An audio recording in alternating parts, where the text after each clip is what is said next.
Bismillahirrahmanirrahim. Assalamualaikum warahmatullahi wabarakatuh.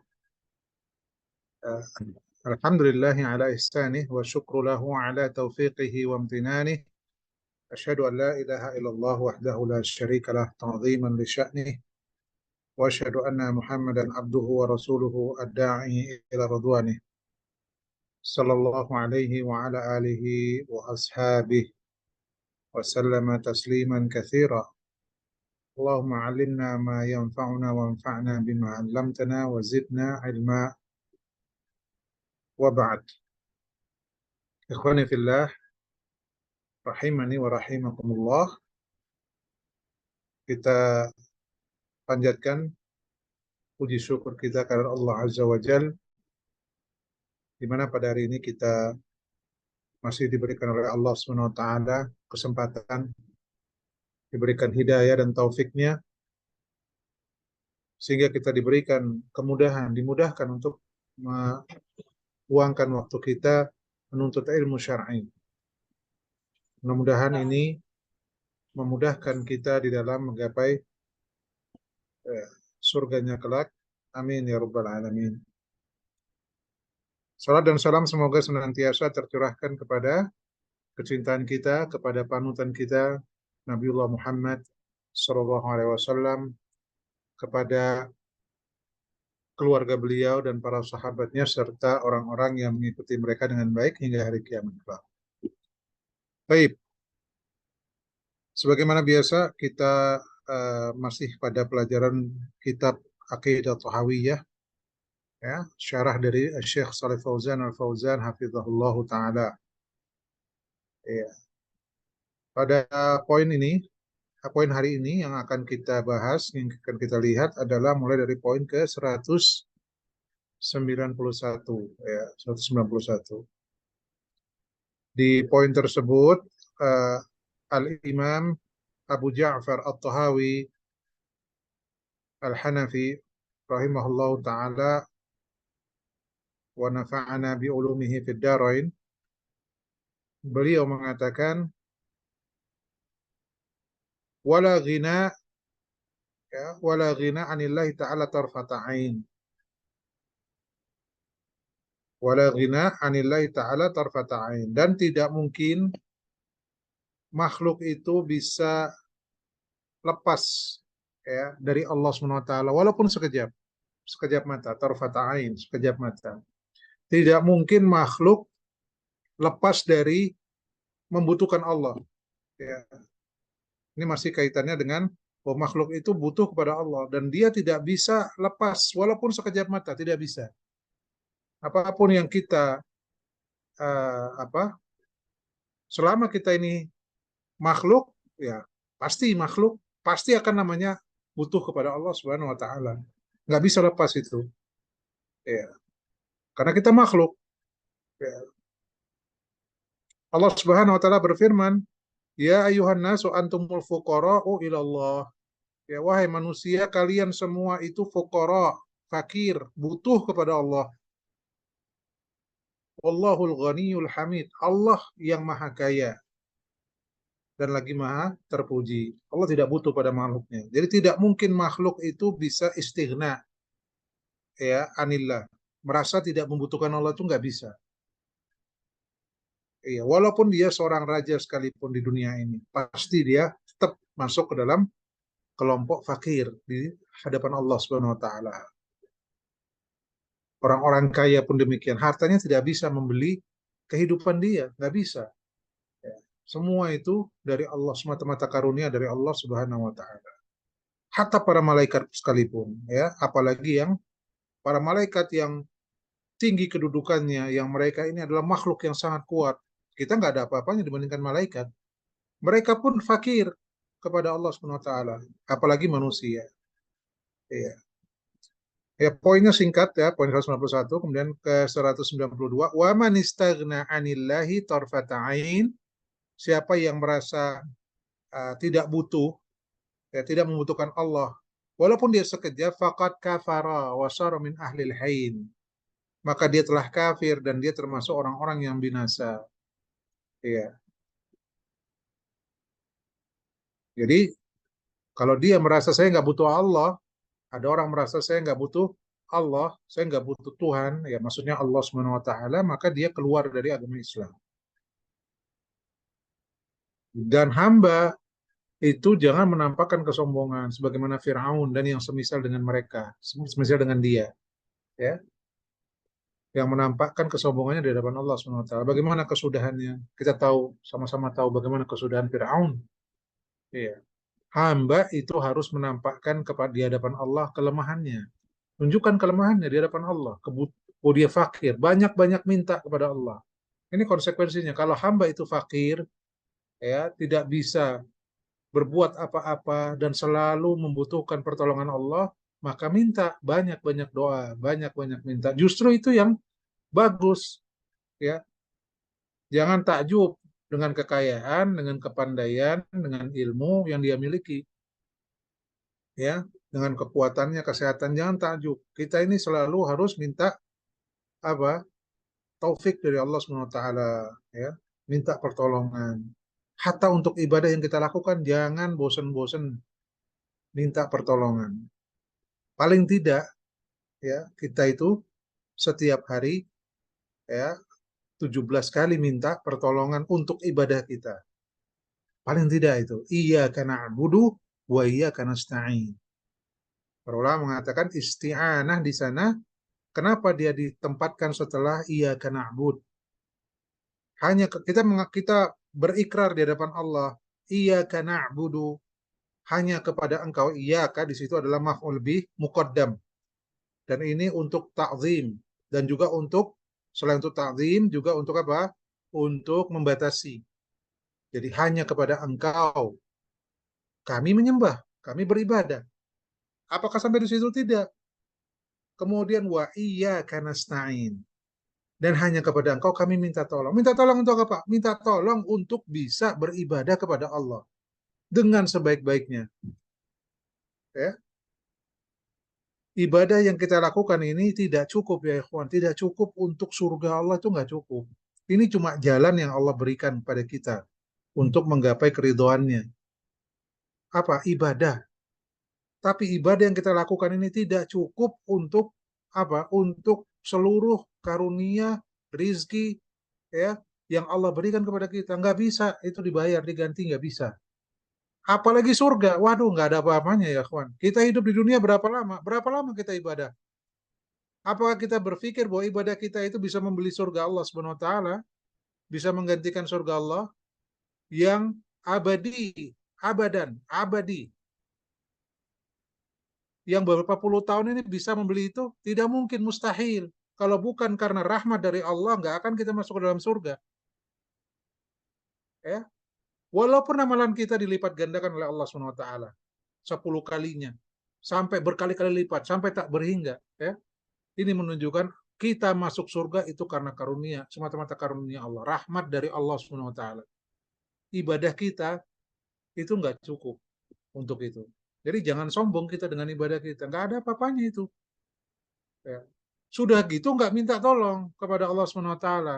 Makanya di akhir sholat kita minta kepada Allah, Allahumma a'inna ala dzikrika wa syukrika wa husni ibadatik. Ya, ya Allah tolonglah kita kami, ya, apa, untuk mengingatmu, berzikir kepadamu dan bersyukur kepadamu, ya, dan untuk memperbaiki ibadah, ya, wa husni ibadatik, ya, memperbaiki ibadah kita kepadamu. Seperti itu. Kita diajari seperti itu. Di akhir sholat minta, di awal sholat minta tolong. Di awal sholat minta tolong, di akhir sholat kita minta tolong lagi. Karena, ya, ibadah kita tidak pernah sempurna di depan Allah SWT. Selalu ada celah dan kurangnya. Kita tanyakan pada diri kita masing-masing, ya, bagaimana kualitas ibadah kita. Makanya Rasulullah SAW ketika selesai sholat, yang pertama diucapkan apa? Istighfar. Itu Rasulullah SAW. Istighfar. Kenapa? Mohon ampun pada Allah karena ibadah itu masih nggak sempurna. Apalagi kita, ya, istighfar. Jangan buka HP langsung ya. Begitu ibadah selesai salat langsung HP dibuka. Ya. Istighfar ya kawan. Astagfirullah, astagfirullah. Astagfirullah. Kenapa? Karena kita tidak pernah. Ini yang dikatakan oleh Syekh Muhammad bin Shalih Al-Utsaimin rahimahullah. Istighfar setelah sholat itu kenapa? Salah satu hikmahnya adalah karena kita ibadah yang kita lakukan yang barusan ini sholat itu enggak ada banyak kekurangannya. Eh, baik. Jadi kita selalu butuh kepada Allah SWT. Kembali ke sini. Ya, kita minta kepada Allah dalam segala hal. Minta kepada Allah. Jangan merasa diri ini mampu untuk ini itu. Ya. Minta kepada Allah itu yang terbaik. Karena seluruh perkara itu di tangan Allah SWT. Di annal umura biyadillahi azza wa jalla.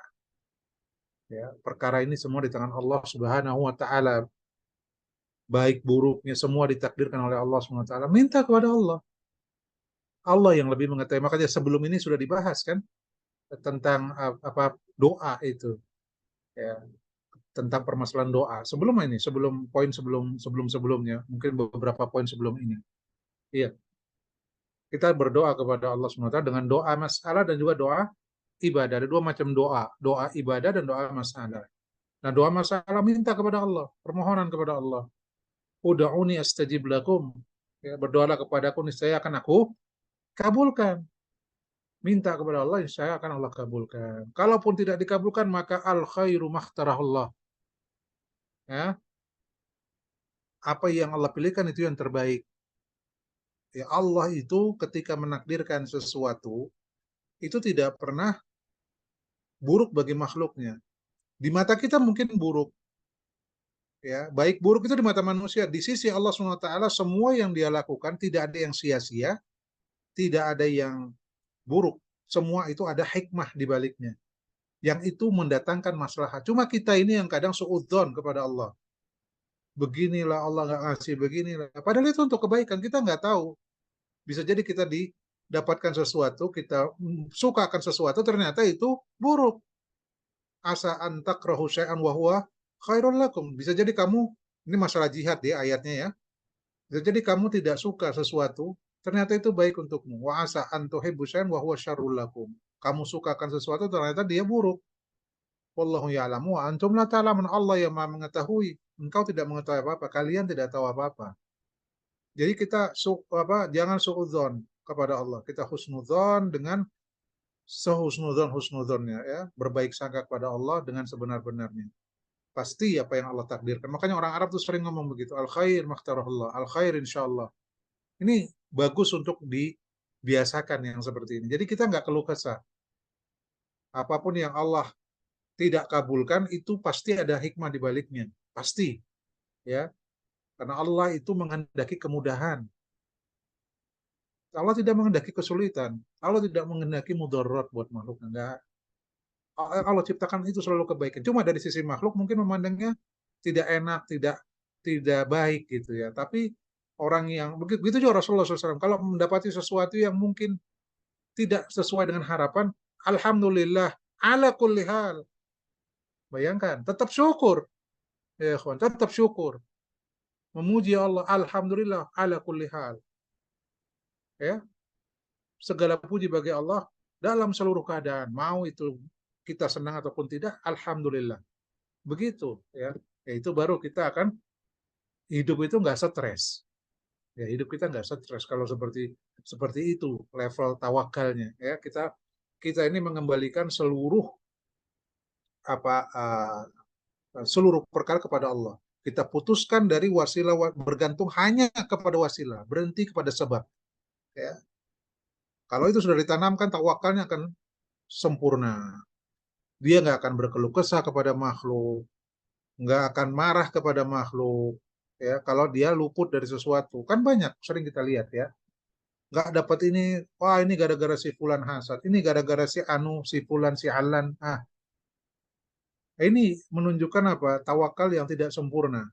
Karena apa? Karena masih memandang pada sebab saja. Padahal kalau lihat hakikatnya, segala ini yang menakdirkan Allah, baik buruk ini semua dari takdir Allah SWT.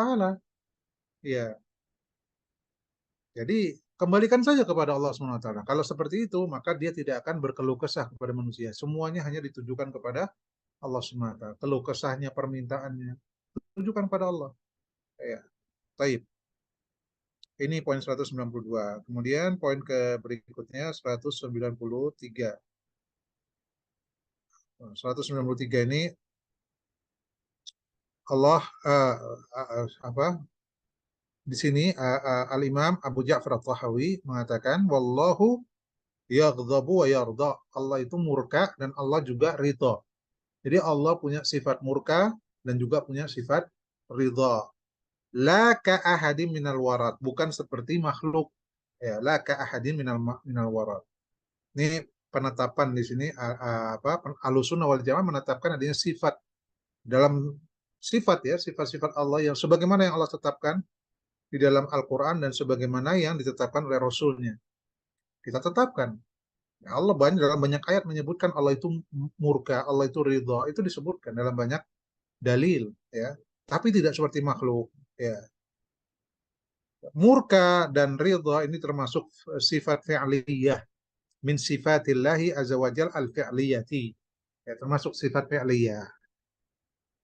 Nah, kemudian dibawakan beberapa dalil ya oleh Syekh Shalih Fauzan Al-Fauzan hafizahullah taala. Beliau mengatakan di sini beberapa dalil yang disebutkan di antara firman Allah Subhanahu wa taala surat At-Taubah ayat 100 was-sabiqunal awwalun minal muhajirin wal ansari walladzina tabauhum bi ihsanin radhiyallahu. Nah, ini syahidnya ini radhiyallahu anhum wa radu an, ya, yang apa namanya orang-orang yang terdahulu masuk ke dalam Islam dari kalangan muhajirin dan orang-orang ansor dan orang-orang yang mengikuti mereka dengan baik radhiyallahu anhum. Ini tiga generasi utama ya, mereka ridho kepada Allah dan mereka dan Allah ridho kepada mereka. Radhiyallahu anhum, Allah ridho kepada mereka dan mereka juga ridho dengan kepada Allah Subhanahu wa taala.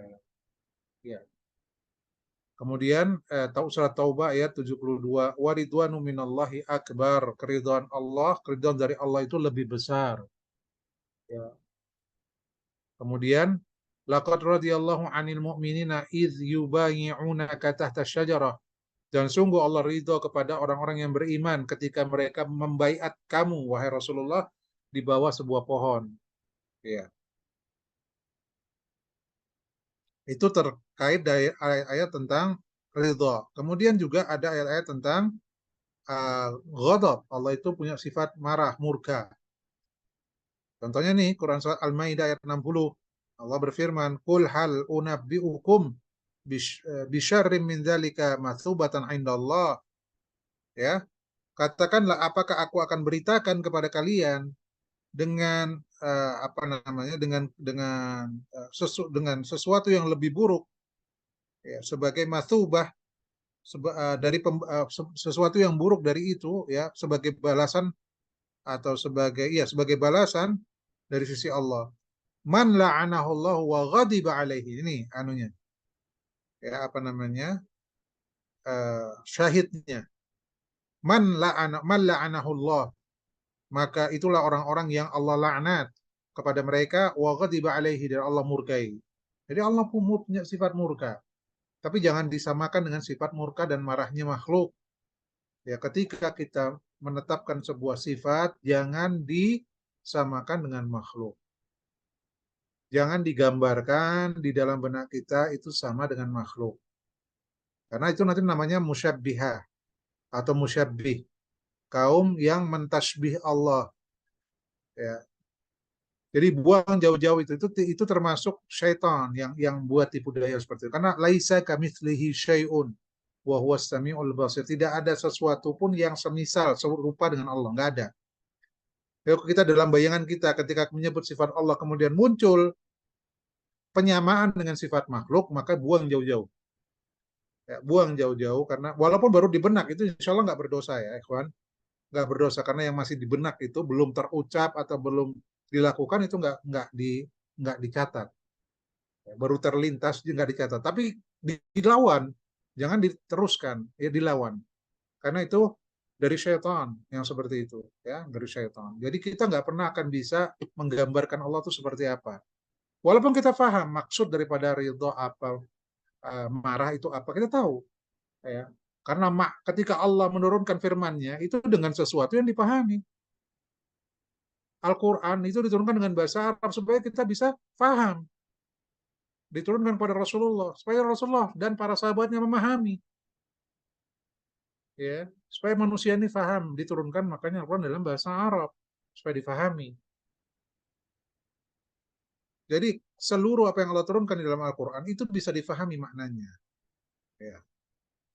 Baik, balik sini ya. Jadi Allah ridha kepada orang-orang yang bermaksiat kepadanya, uh, dan Allah juga ya, yamkut. Yamkut itu apa ya? Ya murka, ya sama. Bahkan dia lebih besar daripada marah. Jadi ada marah, ada murka. Murka itu di atasnya marah. Iya. Qala ta'ala wa may yaqtul mu'mina muta'ammidan fajaza'uhu jahannam, ya, barang siapa yang membunuh seorang mukmin dengan sengaja maka balasannya jahanam, khalidan fiha, mereka kekal, yakni lama di dalam jahanam itu. Wa ghadiballahu alaihi, dan Allah murka kepada mereka, wa la'anahu, dan Allah melaknat mereka, wa adalahu azaban azima, dan Allah siapkan untuk mereka atau untuk dia azaban azima, azab yang pedih, azab yang sangat besar. Ya, jadi makhluk punya sifat ghadab, punya sifat ridha juga. Ya karena Allah sendiri mengatakan begitu. Radhiyallahu anhum wa radu'an.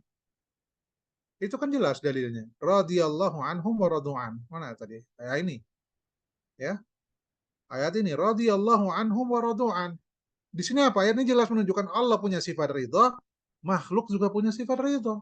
Allah ridha kepada mereka. Mereka pun juga ridha kepada Allah. Dua-duanya punya nama yang sama. Sifat itu dinamai dengan penyebutan yang sama, sifat ridha.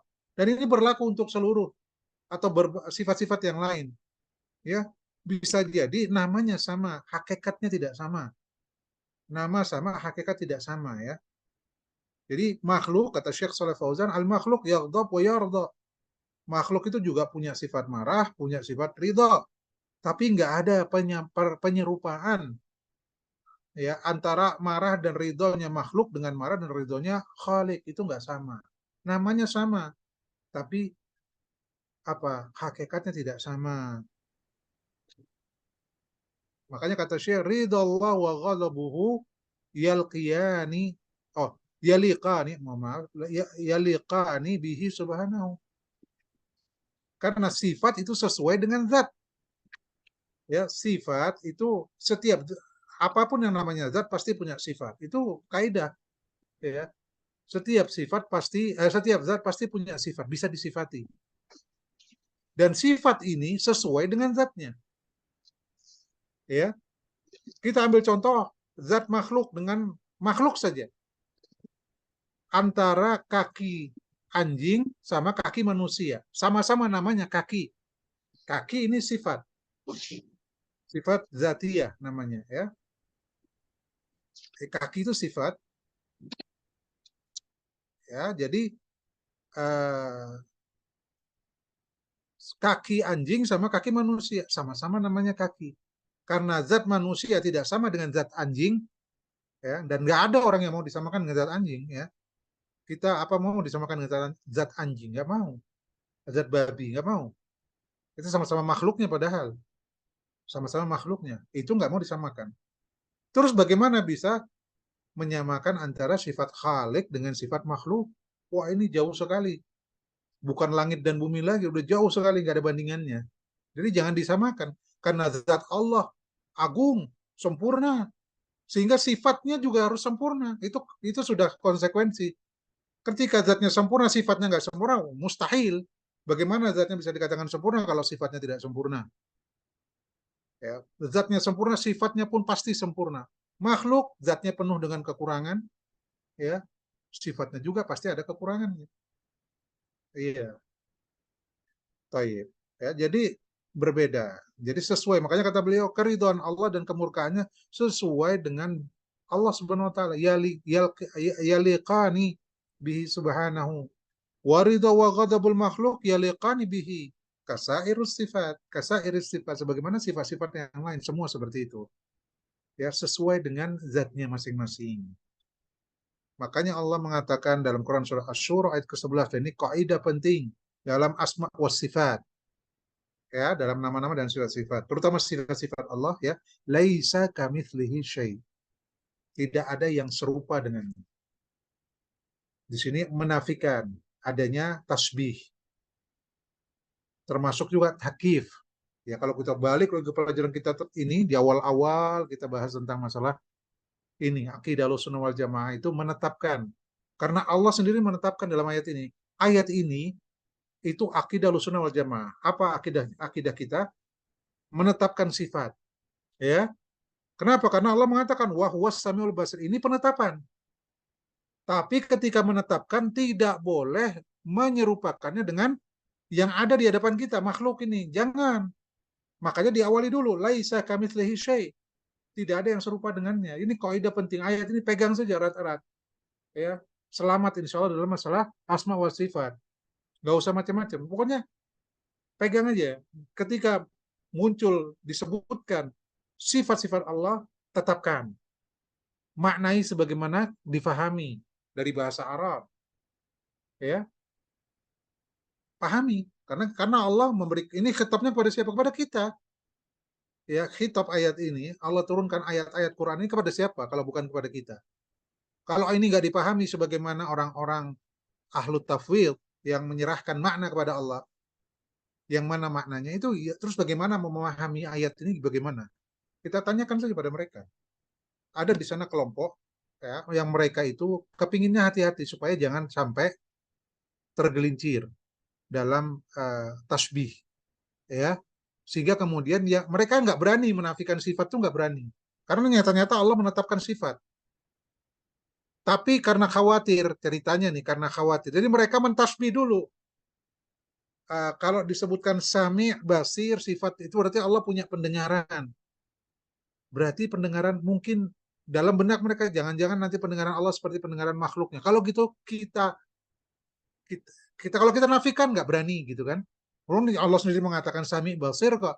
Kalau dinafikan Allah nggak punya pendengaran, Allah nggak punya penglihatan, berarti mereka ahlu ta'til seperti orang-orang Jahmiyah misalnya. Wah itu parah itu.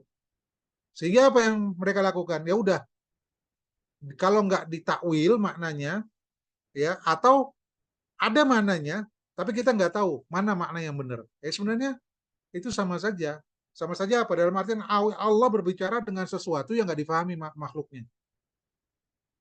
Ketika mereka mengatakan kita as-sami ada maknanya, al-basir ada maknanya, Allah istiwa ada maknanya. Tapi mana yang benar kita serahkan kepada Allah SWT. Lah terus bagaimana memahami ayat? Bagaimana mau mengambil ibrah pelajaran dari ayat itu kalau tidak paham maknanya? Yang di Jadi kata mereka maknanya ya terserah Allah mana yang benar. Ya, seperti itu. Ya ini tipu daya syaitan itu lihai sekali, hati-hati ya. Kita tetapkan ya apapun yang Allah sebutkan di dalam Al-Qur'an dan Rasulullah tetapkan di dalam hadis-hadisnya, kita tetapkan. Tapi ketika akan muncul pemikiran dalam benak kita penyerupaan dengan makhluk, itu dibuang jauh-jauh. Kembali kepada ayat ini, laisa kamitslihi syai. Sudah gitu, selamat insyaallah. Ya. Laisa lahu laisa lahum mithlu fi dzatihi wala fi asma'ihi wala fi sifatihi. Jadi enggak ada yang sama dengan Allah, baik zatnya maupun namanya maupun sifatnya. Iya. Dan orang-orang Asy'ariyah yang termasuk yang tergelincir dari dalam masalah ini, ya, mereka menetapkan 7 sifat. Ya. Mereka tetapkan sebagian sifat Allah dan menafikan sebagian yang lain. Menafikannya bukan menafikan tidak ada sifatnya, tapi ditakwil atau ditahrif maknanya. Istiwa maknanya demikian, istaula dan lain sebagainya ya. Jadi dibelokkan maknanya. Tangan Allah Subhanahu wa taala ya dipalingkan maknanya. Tangan itu artinya kekuasaan. Iya. Kemudian apa misalnya istiwa itu maknanya menguasai. Ya, seperti itu. Jadi dipalingkan. Itu sebenarnya taktil tapi secara halus. Jadi apa? Dia nggak mau nerima makna daripada istiwa itu artinya meninggi. Ya, ala wartafa, Allah itu meninggi di atas arsnya sana. Karena nanti kalau meninggi berarti ada arah di sana. Macam-macam lah. Jadi pusing mereka sendiri. dengan kaidah-kaidah mereka ini. Sulit. Kaum muslim itu dibuat sulit dengan kaidah-kaidah batil yang mereka tetapkan. Terus terang saja. Kaidah arat, kemudian ada jauh apa namanya, jauhar, arad dan lain sebagainya. Berarti nanti ada kalau ada sifat seperti itu pada Allah, berarti nanti jadi sama dengan makhluk. Oh, jadi akhirnya ditakwil kemana-mana sifat Allah itu. Jadi ketika Allah bicara istawa al arsh, beda mananya, bukan yang itu yang dimaksudkan. Nah, subhanallah. Ya.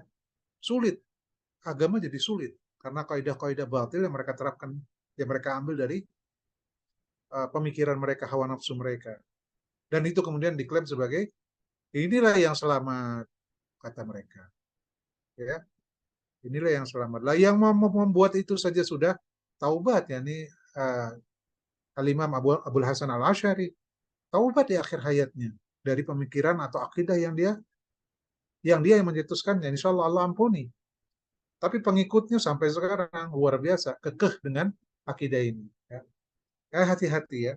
Ketika sudah masuk virus syubhat itu susah keluar ya.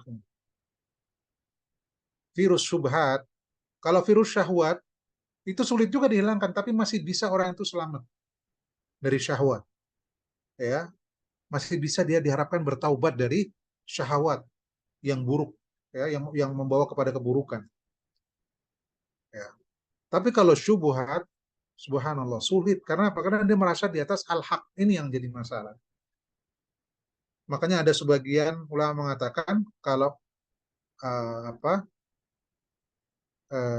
bid'ah itu lebih dicintai oleh syaitan daripada maksiat. Maksiat dari artian misalnya maksiat seperti zina, minum khamr. Ya, karena apa? Karena orang pezina, peminum khamr tahu kalau apa yang dilakukan itu berdosa. Tetapi kalau orang yang berbuat bid'ah, nggak akan dia merasa dia melakukan dosa. Dia bahkan merasa dia melakukan ketaatan. Padahal yang dilakukan adalah perbuatan dosa. Ya enggak? Ya, seperti itu. Jadi bagaimana mau diharapkan dia bertaubat kalau dia merasa di atas kebenaran, kalau dia merasa melakukan ketaatan, nggak akan diharapkan dia mendapatkan atau dia bertobat dari pemikiran bid'ahnya, kecuali yang Allah rahmati.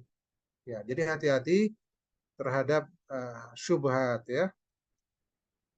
Bukan berarti ini perkataan ini. Sebagian orang mengatakan, wah kamu begini, kamu berarti menyuruh orang berbuat maksiat. Enggak begitu.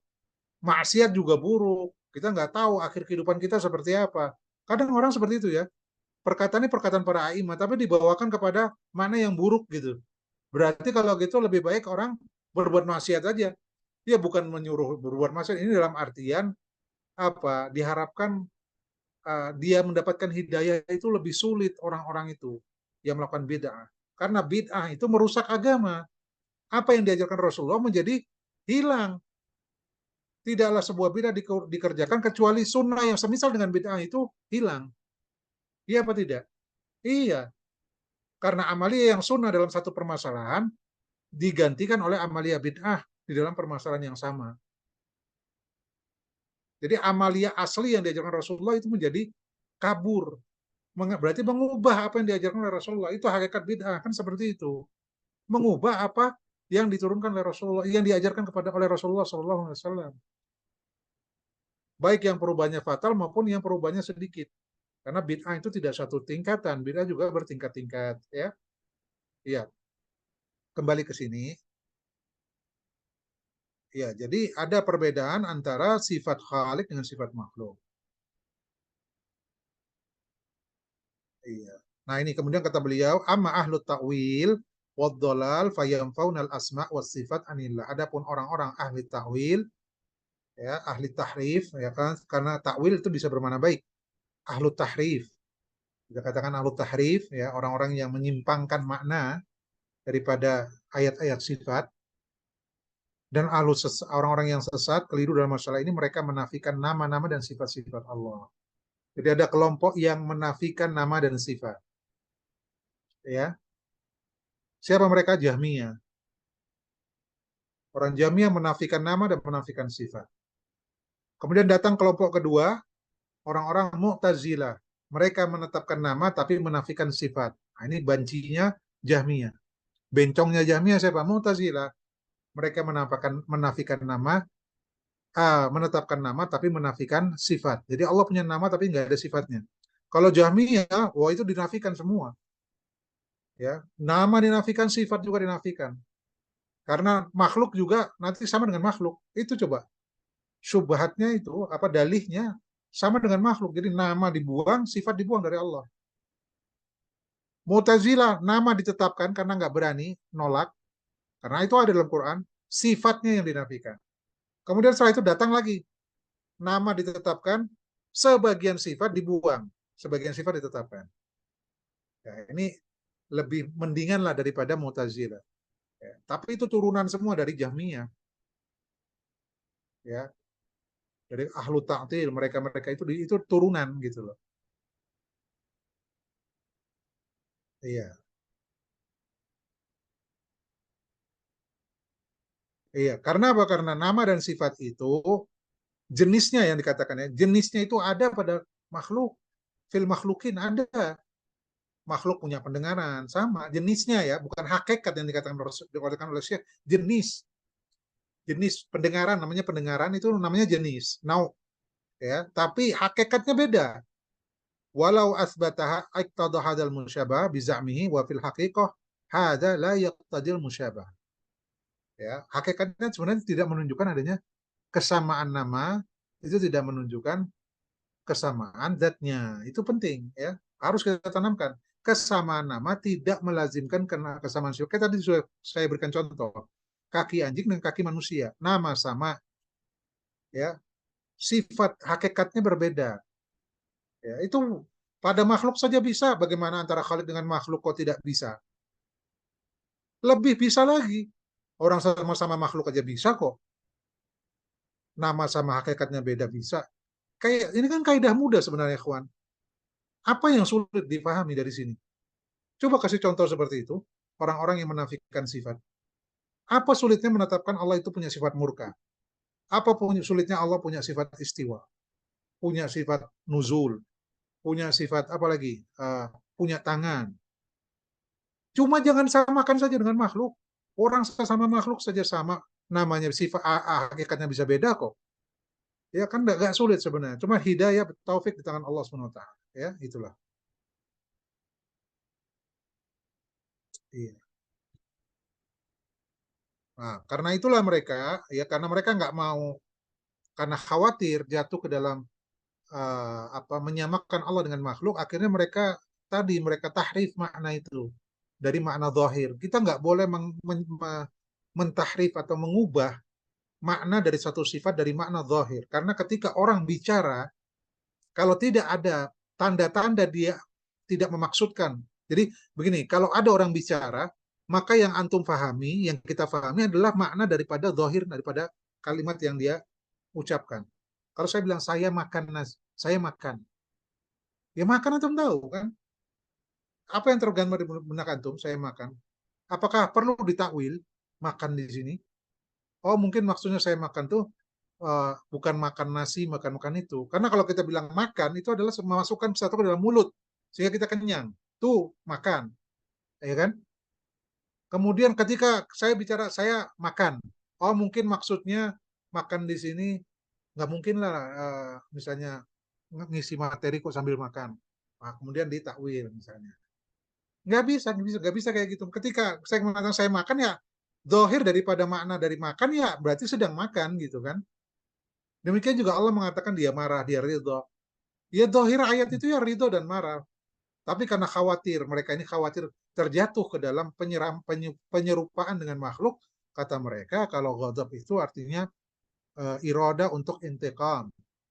Ya, iroda untuk intikam. Intikam itu menyiksa. Itu marah itu maksudnya bukan murka, bukan marah, tapi kemauan, keinginan untuk menyiksa. Waridho itu keinginan untuk memberikan nikmat. Ya, ini kata mereka. Iya.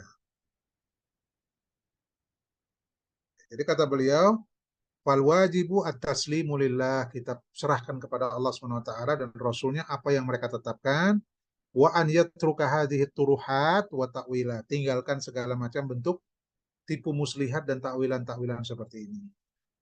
Ya.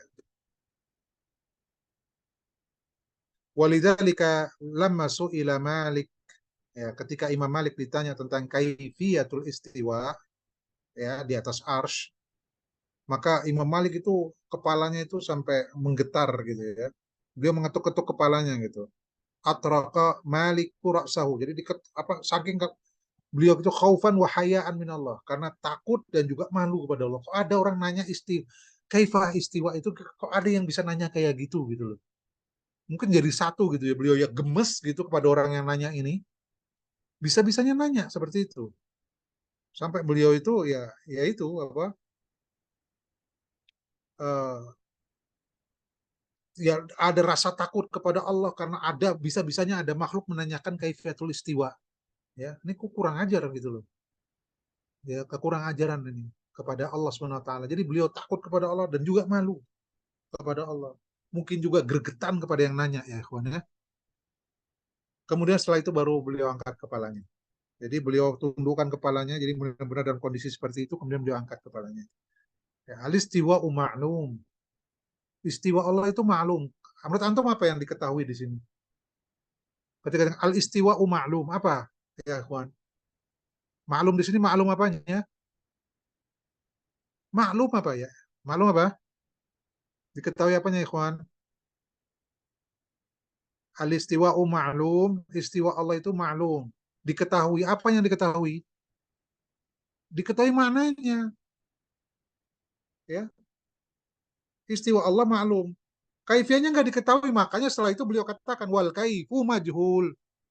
Kaifiahnya yang nggak diketahui. Apakah perkataan Imam Malik ini menafikan kaifiah? Karena ada orang yang mengatakan seperti itu ya. Tidak. Ahlussunnah wal jamaah dari perkataan Imam Malik ketika mengatakan al kaifu majhul. Kaifiahnya tidak diketahui. Apakah berarti kaifiahnya tidak ada? Tidak, kaifiahnya ada. Cuma tidak diketahui bagaimana kaifiahnya itu. Nggak sama dengan mengatakan tidak ada kaifiahnya. Jadi ada sebagian kelompok lagi mengatakan, oh berarti kaifiahnya juga tidak ada. Bukan ya, Ahlussunnah wal Jamaah menetapkan Allah itu ada kaifiah sifatnya. Ada, tapi bagaimananya persis hakikatnya itu yang nggak diketahui. Karena kita tidak pernah melihat zat Allah. Kalau tidak pernah melihat zat Allah, tidak mungkin mengetahui kaifiah zatnya. Kaifiah sifatnya, karena kita belum pernah lihat zatnya, ya.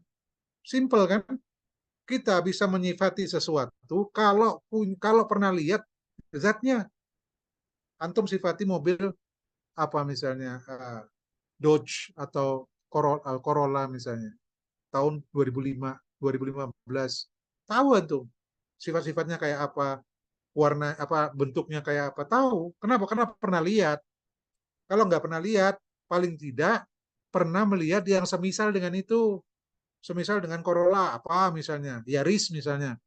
Ya gede-gede dikit lah dari Yaris gitu misalnya kan. Bentuknya antum bisa kira-kira gitu. Karena pernah lihat yang semisal dengan Corolla ya. Kemudian nggak pernah lihat yang semisal, misalnya cuma satu-satuannya itu mobil. Pernah mendengar itu sifat itu dari orang yang kita percaya. Yang orang ini pernah melihat Toyota Corolla tersebut ya, sehingga dia bisa menggambarkan detailnya. Ya. Nah sekarang kalau kita terapkan ini kepada Allah, bisa nggak? Nggak bisa. Pertama, ada nggak? Pernah nggak kita lihat zat Allah? Nggak pernah. Nggak akan bisa kita gambarkan sifat Allah. Karena nggak pernah lihat zatnya. Kedua, ada nggak yang sama dengan Allah, serupa dengan Allah? Nggak ada. Terus bagaimana ada sesuatu yang serupa? Tadi kan ada yang sama dengan Toyota Corolla, misalnya Toyota apa gitu, Yaris misalnya. Oh, kita nggak pernah lihat Corolla, tapi ada yang semisal dengan itu. Jadi ada orang bilang, Corolla itu kayak Yaris ini, bentuk-bentuknya mirip kayak gini. Gede dikit lah. Nah, kita udah ada gambaran. Lah sekarang, apa ada yang serupa dengan Allah? Laisa kamitslihi syai'un. Nggak ada yang serupa dengan Allah. Jadi nggak ada yang bisa dibandingkan. Nah, sudah tertutup yang jalan kedua. Jalan ketiga, menerima berita dari orang yang terpercaya tentang yang pernah melihat. Sekarang apa ada orang di dunia pernah melihat Allah Subhanahu wa taala? Tidak ada. Tidak ada dari makhluk Allah yang melihat Allah. Ya, nanti ya, nanti di hari kiamat kita melihat Allah Subhanahu wa taala. Di, di dunia ini nggak ada. Yang pernah berjumpa ada Rasulullah, Nabiullah Musa berbicara langsung dengan Allah SWT, Rasulullah SAW, tapi melihat langsung tidak, zatnya tidak, ya. Karena zat Allah tidak bisa dilihat, tidak akan sanggup manusia melihatnya. Nah, ada tabir yang menghalangi. Iya. Jadi kaifiahnya karena tidak ada jalan untuk mencapai zatnya, maka kaifiahnya juga majhul. Tapi ada kaifiahnya itu, ya. Kemudian wal imanu bihi wajibun.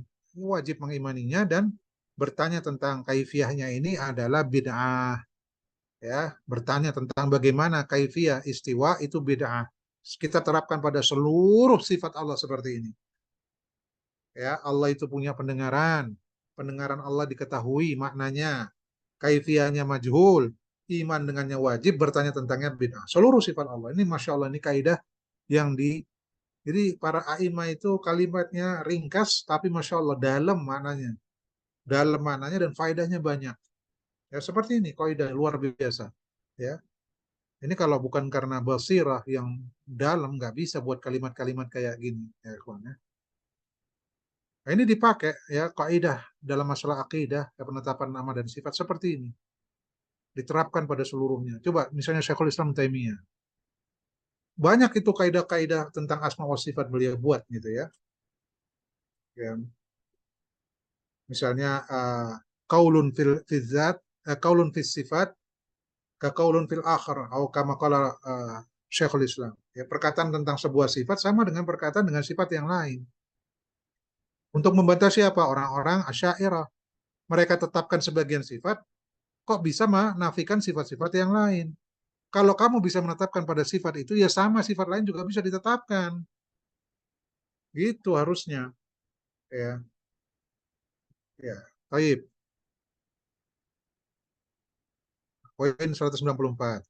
Nah, ini tentang sahabat radhiyallahu anhum ajma'in. Wa nuhibbu ashab Rasulillah sallallahu alaihi wasallam. Kita mencintai para sahabat. Ini ciri Ahlussunnah adalah mencintai sahabat. Ciri Ahlussunnah wal Jamaah ya mencintai para sahabat Nabi. Semuanya. Jangan seperti orang-orang Syiah Rafidhah yang mencaci maki sahabat. Mereka lebih buruk daripada orang-orang Yahudi dan Nasrani. Ya, apa ada orang-orang uh, Nasrani mencela sahabat-sahabatnya Isa? Nggak ada. Orang Syiah yang ngaku Islam mencela sahabatnya Rasulullah SAW. Subhanallah ya. Siapa sahabi? Mereka adalah orang-orang yang berjumpa dengan Rasul, beriman dan mati di atas keimanannya. Ya, jadi berjumpa dengan Rasul, beriman dan mati di atas keimanan. Kalau beriman kepada Rasul, sezaman dengan Rasul tapi tidak bertemu, maka bukan sahabi. Ya, walaupun sezaman, walau kana mu'asiran lin Nabi. Contohnya siapa? Najasyi, ya, pemimpin Habasyah, Raja Habasyah, ini Najasyi, sezaman dengan Rasulullah SAW. Para sahabat sebagian hijrah yang pertama ke sana, ke negeri Habasyah. Sezaman dengan Rasulullah, tapi nggak pernah berjumpa dengan Rasulullah. Dan dia beriman dengan Rasulullah. Ya, jadi Najasyi bukan sahabat, tapi tabi'in. Ya, karena dia mengimani melewati siapa? Jalurnya para sahabat. Jadi seakan-akan dia seperti seorang tabi'in. Ya, tabi'in. Iya. Dan dipersyaratkan iman kepada Rasulullah dan meninggal di atas keimanan tersebut.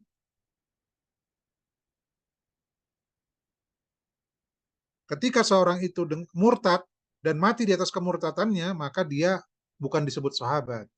Jadi misalnya dia ketemu Rasulullah, beriman, tapi murtad setelah itu, maka ya udah bukan sahabat dia. Ya.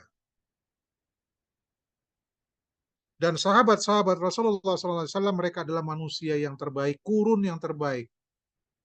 Ya, kurun yang terbaik adalah kurunnya para sahabat, zamannya para sahabat. Mereka adalah manusia-manusia terbaik dari umat manusia ini. Saya katakan sekali lagi, mereka adalah manusia-manusia terbaik yang pernah diciptakan di dunia ini. Siapa? Sahabatnya Rasulullah SAW. Mereka level setelah para nabi dan rasul. Manusia-manusia terbaik adalah para nabi dan rasul. Kemudian siapa? Sahabat-sahabatnya Rasulullah Shallallahu Alaihi Wasallam. Iya, karena rasulnya adalah rasul yang terbaik, maka sahabatnya pasti ya manusia-manusia terbaik setelah para nabi dan rasul. Iya, mereka berjihad bersama Rasulullah, mengimani apa yang dibawa Rasulullah di zaman ketika sesuatu itu tidak mudah untuk diterima oleh akal manusia. Tentang Isra Mi'rajnya Rasulullah, bagaimana Abu Bakar As-Siddiq beriman dengan itu. Sesuatu yang di luar nalar manusia, tapi diimani oleh beliau. As-Siddiq radhiyallahu taala anhu, ya. As-Siddiqul Akbar. Mereka berjihad bersama Rasulullah, ya. Mereka menuntut ilmu dari Rasulullah. Rasulullah sangat cinta kepada para sahabatnya, dan Allah memilih mereka ini sebagai sahabat atau manusia-manusia yang akan menemani Rasulnya yang mulia. Iya. Allah berfirman dalam Quran surat Al-Fatih ayat 18, laqad radiyallahu 'anil mu'minina idh yubayyi'unaka tahta syajarah. Ini tadi ayatnya sudah kita bacakan, ya, tentang sifat ridho Allah. Ya, sungguh Allah ridho kepada orang-orang yang beriman. Ya, ketika mereka, siapa orang-orang beriman di sini? Yakni orang-orang yang membaiat engkau di bawah sebuah pohon. Fa'alima ma fi qulubihim. Allah tahu apa yang ada dalam hati mereka. Allah tahu apa yang ada dalam hati mereka. Fa'anzalas sakinata alaihim. Maka Allah turunkan ketenangan di dalam hati mereka itu. Wa athabahum fathan qariba. Dan mereka Allah berikan balasan dengan kemenangan yang dekat. Ya, Masya Allah. Jadi Allah tahu dalam hati mereka bagaimana. Gak ada yang bisa tipu-tipu di hadapan Allah Subhanahu Wa Taala. Allah tahu, makanya Allah ridho dengan mereka. Generasi terbaik dari umat ini, bahkan umat manusia. Ya. Kemudian ayat yang lain, Allah Subhanahu Wa Taala berfirman, Muhammadur Rasulullah. Muhammad adalah utusan Allah. Walladzina ma'ahu asyidda'u 'alal kufar, dan orang-orang yang beriman, orang-orang yang bersamanya, mereka keras terhadap orang-orang kafir. Ruhama'u bainahum, dan mereka saling berkasih sayang di antara mereka.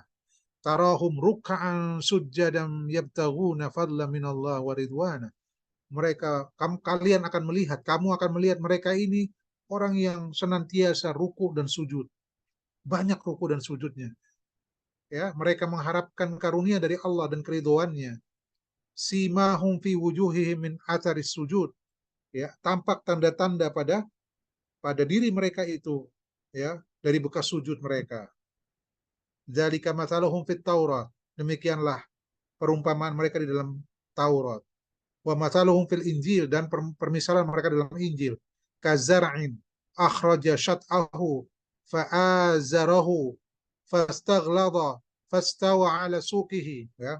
Jadi perumpamaannya itu apa? Seperti kazar'in, seperti tanaman, akhraja syat'ahu, yang tanaman ini mengeluarkan tunasnya, fa'azarahu, ya, kemudian tunasnya tumbuh, fastaghlada fastawa, kemudian menjadi besar dan menjadi tegak, kuat, ala suqi, tegak di atas batangnya, ya.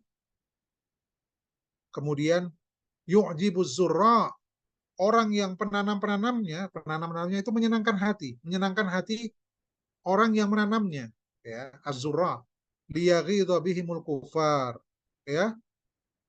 Dan Allah hendak menjengkelkan orang-orang kafir. Kok ada makhluk-makhluk atau orang-orang yang seperti para sahabat itu benar-benar buat orang-orang kafir jengkel setengah mati, ya.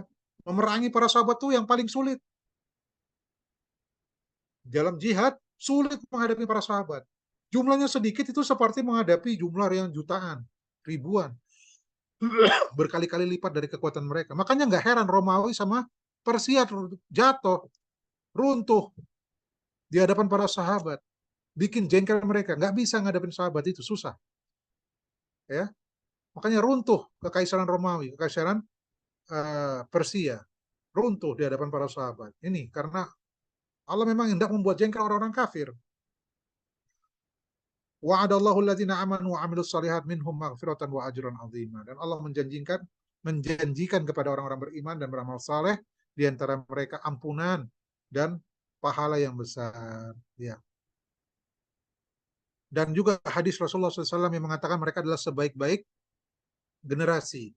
Rasulullah bersabda, khairul quruni qarni. Sebaik-baik generasi adalah generasiku, yakni para sahabat. Tsummal ladzina yalunahum, kemudian generasi setelah sahabat, para tabi'in. Tsummal ladzina yalunahum, kemudian generasi setelah tabi'in, atba'ut tabi'in. Inilah 3 kurun yang diridhoi oleh Allah SWT, sebaik-baik kurun, ya. Baik. Oleh karenanya mengimani mencintai mereka, mencintai para sahabat dan generasi setelah para sahabat, generasi salaf, ini termasuk keimanan. Membenci mereka termasuk kemunafikan, ya. Membenci para sahabat termasuk kemunafikan, ya. Itulah yang terjadi pada orang-orang Syiah. Maka wajib bagi setiap muslim secara umum mencintai para sahabat seluruhnya tanpa terkecuali. Karena nas dari ayat dan hadis-hadis Rasulullah SAW. Ya, bagaimana perjuangan mereka, jihad yang mereka lakukan, bagaimana mereka menyebarkan Islam di timur dan barat bumi, ya. Jasa mereka terhadap, kalau bukan karena jasa mereka, Islam tidak akan sampai kepada kita. Islam sampai kepada kita karena perjuangan para sahabat Rasulullah SAW. Mereka menyebarkan Islam ke timur dan ke barat, ke seluruh penjuru dunia. Kemudian dilanjutkan oleh generasi setelahnya, kemudian dilanjutkan lagi generasi atba'ut tabi'in, para salafus saleh. Tanpa mereka, ya makanya ya cinta kepada sahabat itu merupakan, atau cinta kepada generasi salafus saleh termasuk keimanan, ya. Karena tanpa mereka, tanpa usaha mereka ini kita tidak akan bisa, ya, seperti sekarang ini, ya, seperti itu. Islam itu tidak akan tersebar kalau tanpa jasa daripada sahabat, tentunya dengan pertolongan Allah Subhanahu wa taala. Ya, ini cukup panjang nih tentang sahabat, ya. Saya kira kita cukup dulu, udah 1 jam, ya. Ikhwani fillah, ya, insya Allah kita lanjutkan nih sampai pada ayat ini, ya, pada pertemuan yang akan datang. Mudah-mudahan apa yang saya sampaikan ini bermanfaat. Yang benar itu semata-mata datangnya dari Allah Subhanahu wa taala. Adapun kesalahan itu semata-mata kebodohan saya pribadi dan juga dari syaitan. Saya mohon ampun kepada Allah. Wabillahi taufiq wal hidayah. Wassalamualaikum warahmatullahi wabarakatuh.